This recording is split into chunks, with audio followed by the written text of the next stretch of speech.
High, good morning. আজকে ছুটির দিন।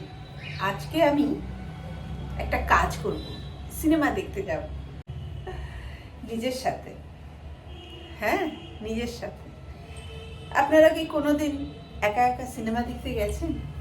আজকে I am super excited to go in Jalpaiguri Cinebus movie and enjoy myself with Pushpa 2। আমি এখন রেডি হয়ে গেছি মুভি দেখার জন্য একদম। তো গাইজ, একটু তো প্রেজেন্টেবল হতেই হবে, তাই না? না হলে নিজেরই ভালো লাগে না।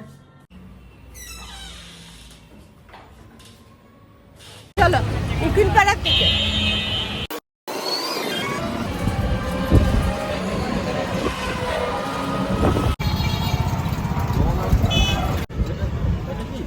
এটা না সিনেবাসটা?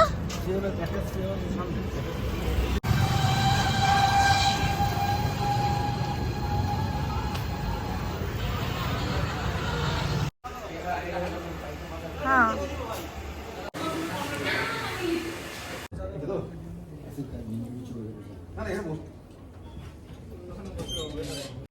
এই পুষ্পা দেখে বেরোলাম এখনই। খুব ভালো মুভি লাগলো, সত্যি দারুণ এন্টারটেইনিং।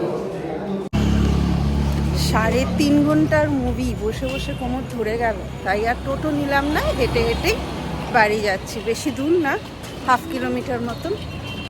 তো ফাইনালি আমি বাড়ি চলে এসেছি। আসার সময় কিছু নিজের খাওয়ার জন্য জিনিসপত্র নিয়ে এসেছি।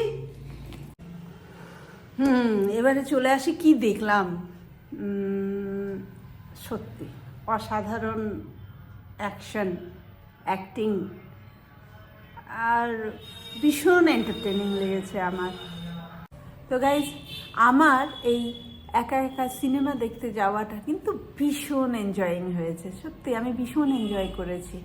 বড় পর্দায় সিনেমা দেখতে যাওয়া আমরা যারা চাকরি করি আমাদের হয়ে ওঠে না।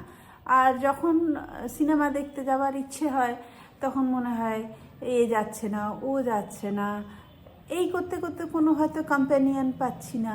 তো আমাদের সিনেমা দেখতে যাওয়া হয়ে ওঠে না।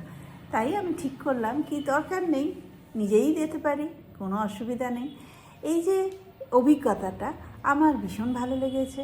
আপনাদের কেমন লেগেছে? আপনাদের এরকম অভিজ্ঞতা আছে কি না? কোনো সিনেমা দেখতে যাওয়ার ইচ্ছে করেছে, মন চেয়েছে, হাতের সামনে কাউকে পাননি, নিজেরাই টিকিট কেটে নিজেই একা একা চলে গেছেন, এরকম অভিজ্ঞতা হয়েছে কি না অবশ্যই আমাকে জানাবেন, বিশেষ করে মেয়েরা, মহিলারা।